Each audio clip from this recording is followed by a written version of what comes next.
সূরার নাম তাওবা।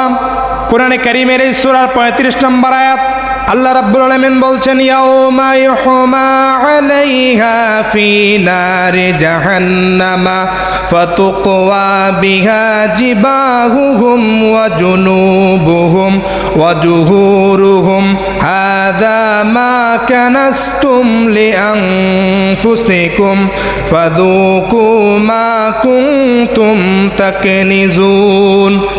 আল্লাহ রাব্বুল আলামিন বলছেন, ইয়াউমা ইউহমা আলাইহা ফি নারে জাহান্নাম, কিয়ামতের ময়দানে এই সম্পদগুলোকে লাল করা হবে আগুনে পোড়ার পরে, স্বর্ণ আর রৌপ্যগুলোকে, যার সম্পদ তার চামড়ার মধ্যে আঘাত করা হবে আর বারবার বলা হবে যে এগুলোই হলো তোমার সম্পদ, যেগুলো তুমি ভালোবাসতে, দান করো নাই, এতিমকে দাও নাই, মিসকিনকে দাও নাই, মসজিদে নয়, মাদ্রাসায় নয়, আল্লাহ রাস্তায় ব্যয় করো নাই।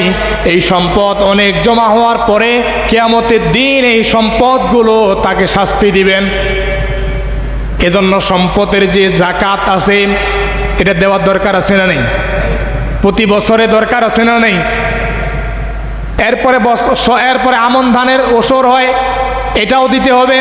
যা কিছু আল্লাহর অর্ডার সব কিছু মেনে নেওয়া লাগবে, না হলে আল্লাহ রাব্বুল আলামিন এই সম্পদগুলোই তোমার জাহান্নামে যাওয়ার কারণ হবে।